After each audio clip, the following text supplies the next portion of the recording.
Listen up, American men. I know that you're stressed out.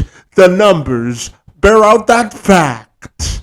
Because, according to my friends over at Gallup, they reported by the end of last year, 45% of all American men admitted that during one point or another in their lives, they felt stressed in their daily life. And according to my friends over at Statista, they found that 82% of men experienced moderate to extreme stress within the last calendar year in their daily lives. 73% of men experienced anxiety, while another 61% experienced bouts of depression.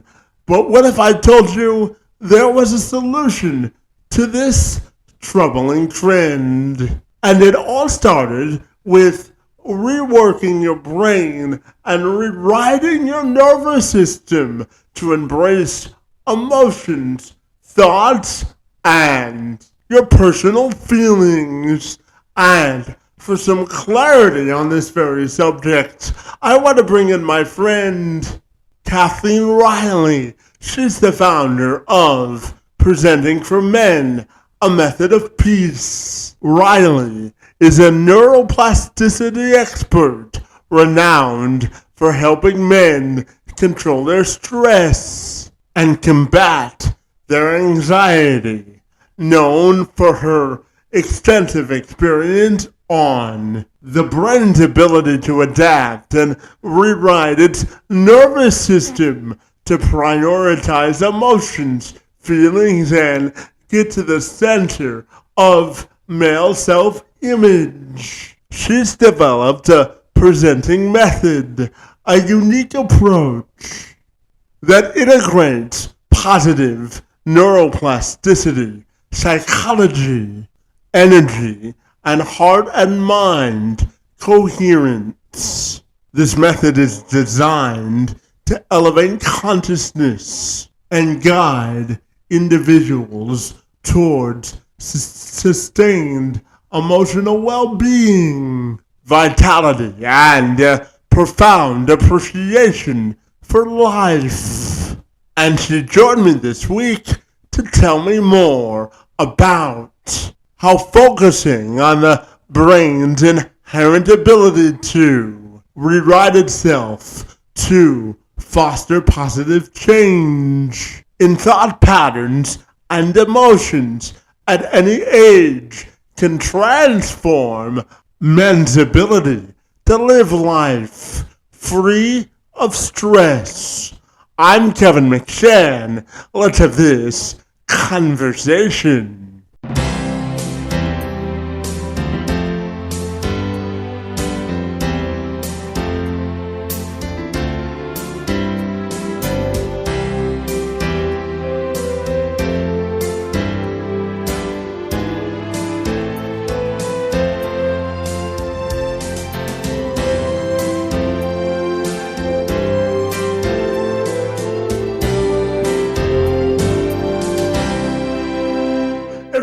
Kathleen, I'll take a moment to welcome you to the program, and I'm super excited to learn about your personal and professional journey this afternoon. Great to see you, my friend, and thank you for a few minutes. Absolutely. It's your show, and you let me know when you're ready to go. Absolutely, my friend. So, as a certified neuroplasticity expert, you're renowned for your pioneering work in helping men combat stress and anxiety, my friend. I know that you've got extensive experience and a deep understanding on how the brain works, my friend, and its ability to adapt. So I'm wondering if you can tell me about your work, my friend, and what makes you so fabulous. Thank you. Yes, Kevin, absolutely.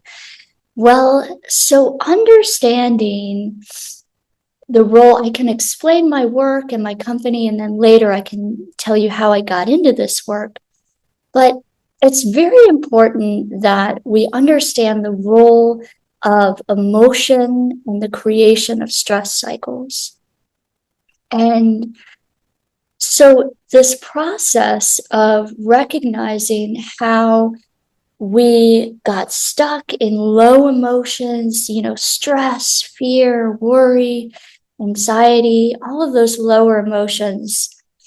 And we repeated those emotions over and over again to the point where it became a habit.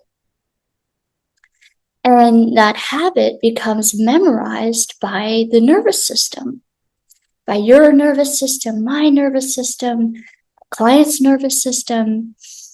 And so then when it becomes memorized, that feeling state becomes memorized, then it's autopilot, as if when you're learning to drive a car, it requires a lot of awareness and attention, but then it becomes autopilot, it becomes natural. And so this is how those patterns of chronic stress get set up in the body, is you memorize that feeling state of fear, worry, or whatever it is. And then that begins to affect your thought patterns.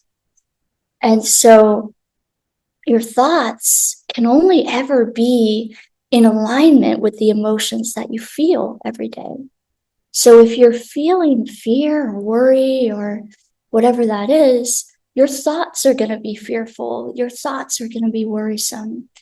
And so all of this becomes unconscious, and it becomes a program that runs on its own, like a TV show, right? And in order to interrupt the program and rewire the program using the brain's innate ability to rewire itself, right? That's the neuroplasticity component. You have to become aware of these patterns, and you have to train the nervous system to feel elevated emotions rather than low emotions. And so this is the process that I walk my clients through, is that intense daily training for 8 weeks to teach the nervous system a new emotional state that it can then vibrate at and feel on autopilot. So it's the opposite, right? Instead of autopilot in fear, you have autopilot in love, you have autopilot in peace and calm, and then that changes your thought patterns, and then soon you have a new life, and so that's the real, center of it. And the focus on men comes from a huge lack of support in the health space and the self-development space for men. And so that's why I brought in that focus. Yes, indeed, my friend. And tell me, Kathleen, how did you personally get into this work, and why is it personally so important to you? So years ago, when I was born with a cleft lip and palate.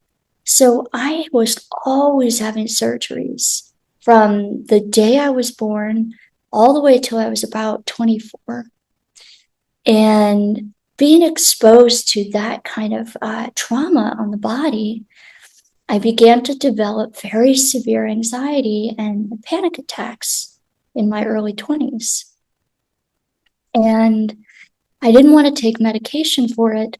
And so I began to explore the realm of healing through meditation, healing through love, healing through changing my emotional state.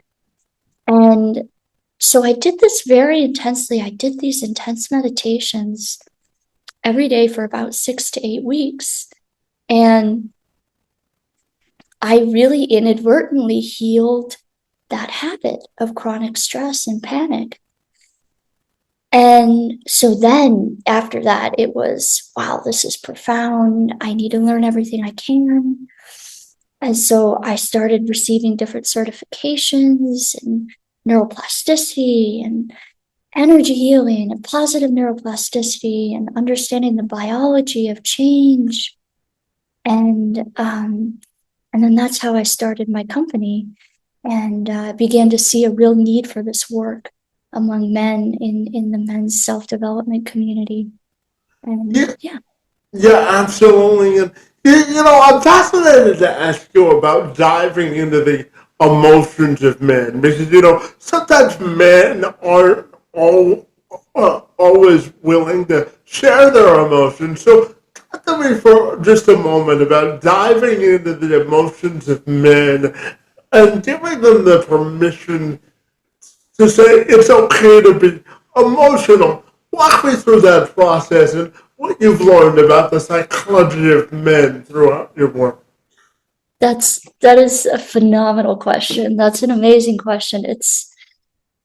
It's one of the greatest, perhaps the greatest contributing reason as to why men end up in these chronic stress cycles and struggling that, men, particularly in that middle age period, they're showing the highest rates of substance abuse, suicide. I mean, there's a lot going on there that's unaddressed.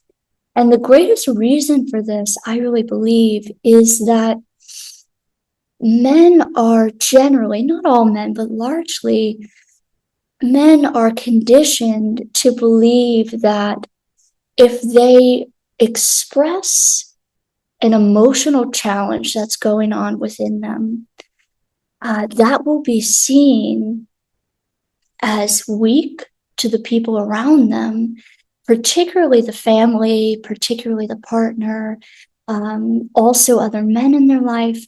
And if they're seen as weak for discussing what's happening emotionally, then they're not providers or protectors. And so, but actually, it's the other way around. You're far greater provider, you're far greater protector, you're far more loving partner and father, and whatever that role is, if you're able to process the emotional kind of, garbage, if you will, that low grade emotion that's going on within you. Yeah, absolutely. And Kathleen, I'm also curious to ask you about celebrating, the vitality and appreciation of life because I know that's a big driver for what you do. And, also often in today's society, I think we fall into the trap of coming into the sort of emotional silos of an argument, whether it be societal or in our own personal lives. So I'm curious to ask you about the importance of celebrating vitality and the appreciation of life. What are your thoughts there? Oh my gosh, I love your questions. Yes. This is here's my answer. Most of the meditation work that I do with men and with clients is largely rooted in his ability to reconnect to his heart. And when you talk about vitality and love for life and enjoyment and moving out of the mundane, moving out of the monotonous, moving out of the lack of novelty and appreciation for life, that requires that one be connected to his heart. And so a huge part of my work is about when you train the nervous system to feel elevated emotions, you have to activate the heart. That's the center, that's the home of these elevated emotions. And so naturally, through this process of healing stress in the nervous system, you begin to reawaken that vitality and that love for life. And that happens because you connect again to your heart. And that's the center of excitement, of joy, of love, of gratitude. And so you reawaken that joy for life. And what does that look like? That looks like your ability to fully imbibe and feel and experience the innate qualities of life. You know, what is it? I see this over and over again, where, you know, a guy will move from, you know, not being able to fully appreciate the flavors of his cooking and the flavors of food. But when he learns how to live in the present, which is the innate side effect of healing the nervous system, he can appreciate the flavor of food again. He can appreciate the sound of birds again, the feeling of the sun, the natural environment around him. He can be totally tuned into his children and the love he has for his family or the love he has for his life. And all of this happens because he's reconnected to the true meaning of being alive, right?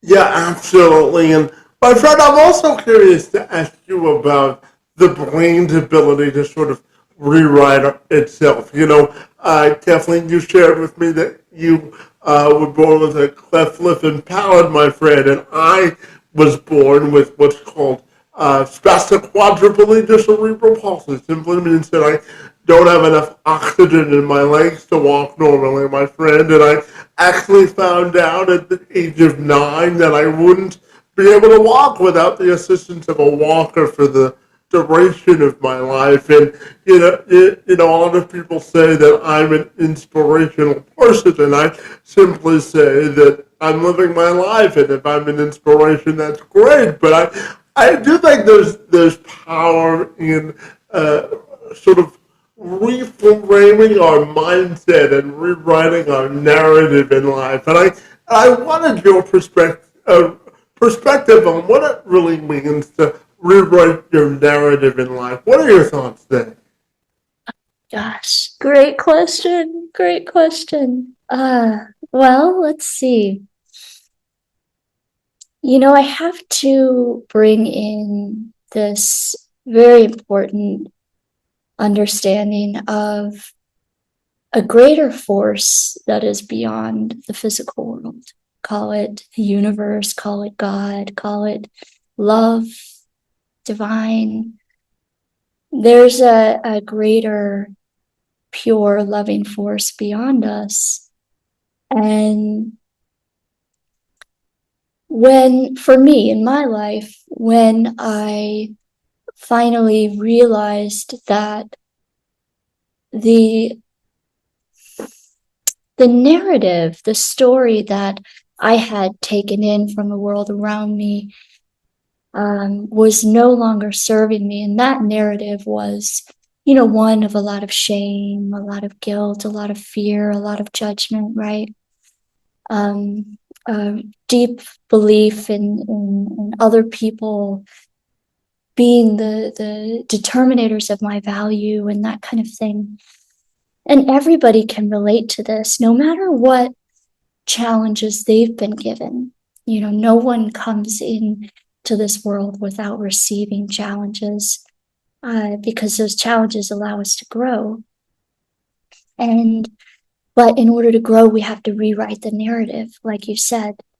And so when I started deeply connecting, I made the decision, you know,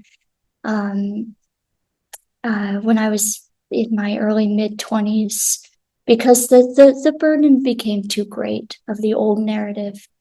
And so when I made that decision to connect, to essentially let go and give up all of the burdens to that greater love, when I made that decision, then I was able to receive the life force energy and the fortitude and the strength from that greater, greater mind, call it God, whatever you wish, to then rewrite my story and to change the thoughts and to change the emotions.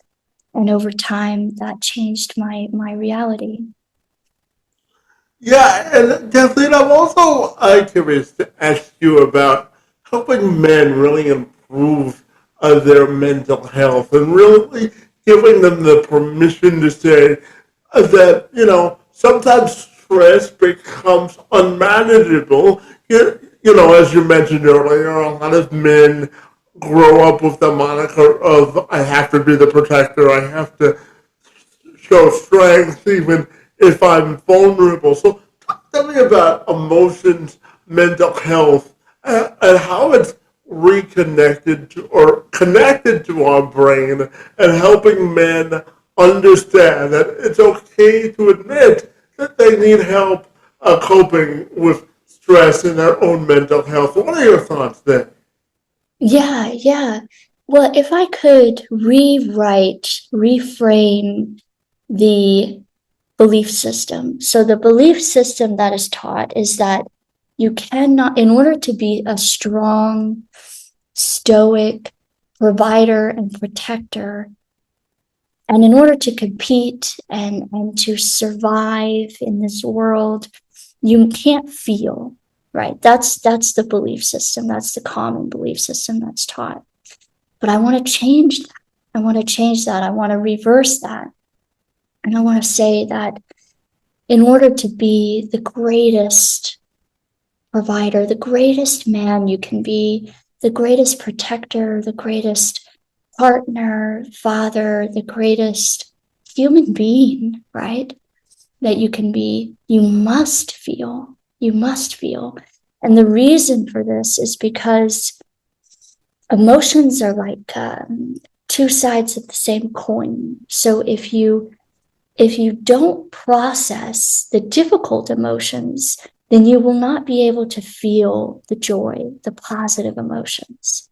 So if you don't feel the pain, through proper measures of processing energy and processing emotion, which I really believe meditation is a huge avenue, then you can't feel the love and you can't feel the joy with that great intensity that you're designed to feel.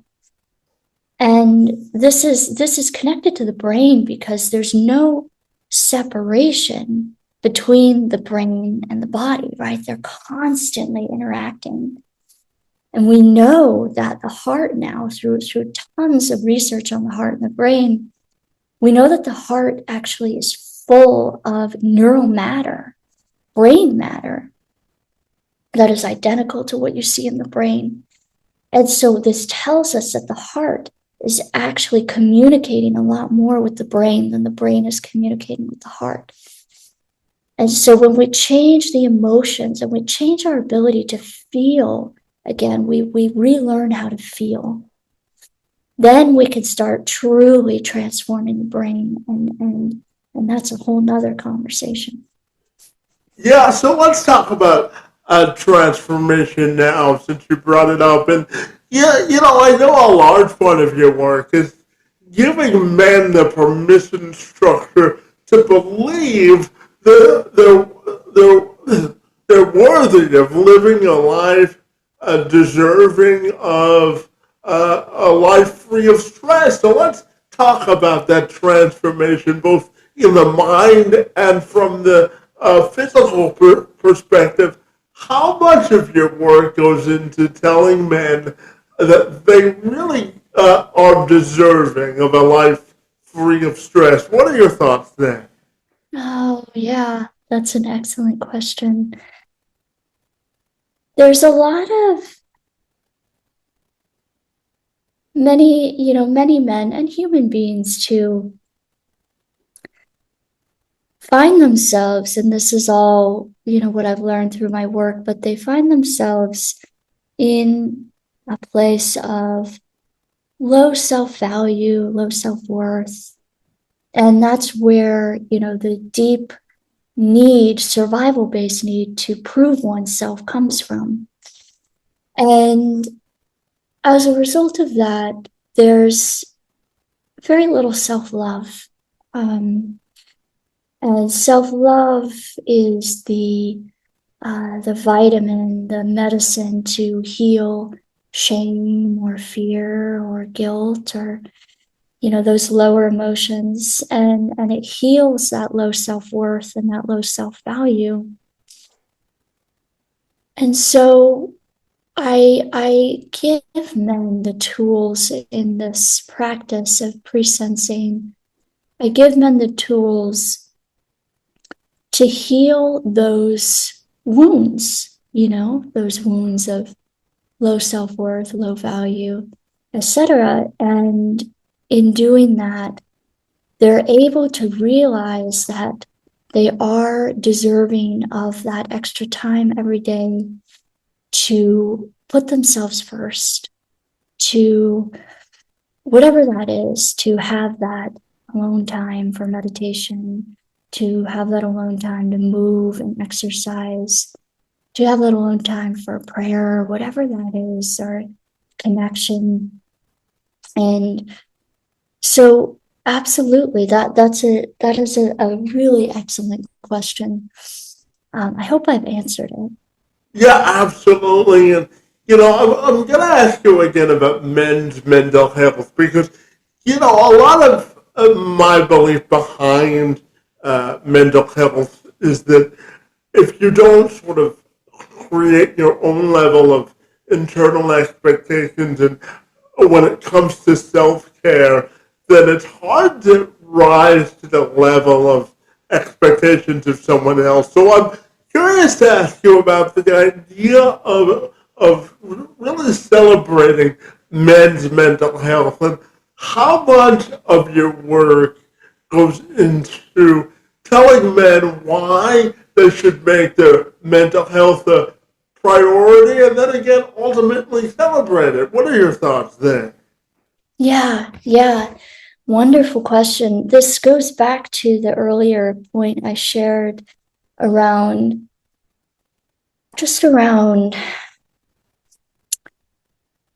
being the best version of yourself. And in order to be that best version of yourself, you do have to take time to keep growing inwardly. And that looks like growing emotionally, growing in your peace, growing in your calm, growing in your ability to feel present, growing in your resilience. And as you grow in your resilience, the challenges, the small things that used to bring you down or distract you into kind of that snowball effect of overwhelm, the challenges that used to activate your lower nature don't activate your lower nature anymore. Or if they do, it's very mild versions and you know how to climb out of that space. And to celebrate taking time for yourself every day to continue growing as a better version of yourself, being a better version of yourself, that requires the understanding and the prioritization of I'm going to set this time aside for myself so I can be better for those around me and be better for myself, right? And so that is what should be absolutely celebrated. Because that version of you that is fearful, angry, resentful, all of those things, stressful, that's the lower self. The higher self is resilient, calm, strong, powerful, present, loving, compassionate, forgiving, grateful. And none of those attributes come without setting time aside to go within and be a better version of yourself. Yeah, absolutely. And my friend, I'm a big believer in the notion of prioritizing happiness, and especially for men. I'm wondering your thoughts on what it means to take control and ownership of your own personal and professional happiness. What are your thoughts there? No one no one outside of you, nothing outside of you, no circumstance, no situation, no job promotion, no new car, nothing outside of you will ever truly make you happy. And we know this, it's written everywhere, and yet it's part of the human journey to learn this. And unfortunately, many of us have to learn the hard way, whether it's through crises of health, whether it's through crises of relationship, a disease, a divorce, whatever it is. We have to learn that our happiness is only in our hands, and we have to go inside to cultivate it. Happiness is like it starts off as by the time I start, working with new clients, or, new flow of individuals who are ready to start cultivating their own happiness, their happiness is like a tiny spark, or it's like a very, very dry river, right?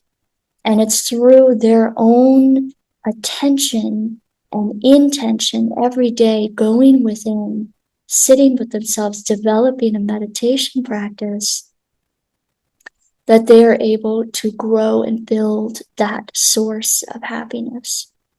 And you can look at it like a well, or then it grows and it rises over time. And then you get to the point where you don't need anything or anyone outside of you to become happy. You are the source of your own happiness. And then everything in the outer world just becomes, the cherry on top. It becomes, a gift. Yeah, absolutely. And Kathleen, I'm also curious to ask you about the whole notion of courage through vulnerability. I think it's, especially for men, since we're having that as a central part of our discussion, it's important to really embrace the idea of strength through vulnerability. So I'm wondering how you view that concept, and how you help men translate that into a competitive advantage. What are your thoughts there? Yes. When you face your insecurities, your fears, your worries, all the content that you wouldn't want the outer world to see, right? When you go within in meditation and you connect to that greater love, that greater mind, and you face the fears and the insecurities, the funny thing is they begin to dissolve and go away. They're healed. And when that happens, your vulnerabilities almost don't exist anymore. So like you and I, right? We can share the wonderful challenges that we were given in our life, that for me, I can't speak for your experience, but for me, when I was young, I was, years ago, when I was very, very afraid of people seeing my vulnerabilities, and so I was almost, captive to what other people thought about me, or their judgments, or what they would say about me. It wasn't until I healed those fears and those vulnerabilities that other people's opinions and judgments had no power over me. And so when you heal that, and everything is energy, right? Vulnerabilities are energy, fear is energy. So when you heal that, the vulnerabilities go away, and you're infinitely stronger. You're infinitely more resilient, and no one has that power over you anymore. Yeah, and Kathleen, I'm going to end on a two-part question. I'm curious, for you personally, what brings you the most sense of fulfillment from a personal perspective? And when you look at your legacy from a personal and professional standpoint, how do you want that to be defined? Yeah. Okay, I hope I'm answering your question correctly. What is most fulfilling to me is always meditation and, communing with that greater love. And that's first most fulfilling. And from there, it's watching lives transform through my work. And then it's just the small things, good wine, good food, being with family, traveling, right? Reading amazing information and books. And if I'm understanding the second half of your question, I hope I answer it correctly. This impacts, was it how do the things that fulfill me impact my work and professional life? Was that it? Yeah, I was just curious to ask you about your legacy and how you wanted it to be defined from a personal and professional standpoint. Yeah. Yeah. So I would say that I would want to be defined professionally and personally through how I make people feel. And I would hope that I make people feel love and full acceptance and calm, peaceful. So I would hope that I make people feel that way through my work and my personal life. Yeah, absolutely. And my friend, tell me if people want to get connected with you, what's the best way they can do that? I would say YouTube is a really great way. You can go to my YouTube channel and start experiencing the different tools in presensing. And from there, you'll find, website information and so I can send you my website and my YouTube. I think that's the best way. Fabulous, my friend. Well, I really want to thank you for dedicating your professional experience and expertise to helping men navigate their mental health and sort of clarity from a stress standpoint. It's really important work that you do, and engaging in conversation with you on this topic was most fulfilling for me. So I want to thank you for the privilege of engaging in conversation with me this afternoon and for answering my questions. It's most appreciated. Kevin, thank you so much for having me. And I wish you an amazing holiday and new year. Thank you. As do I, and I want you to continue to make a difference in the world, okay? I will, I promise.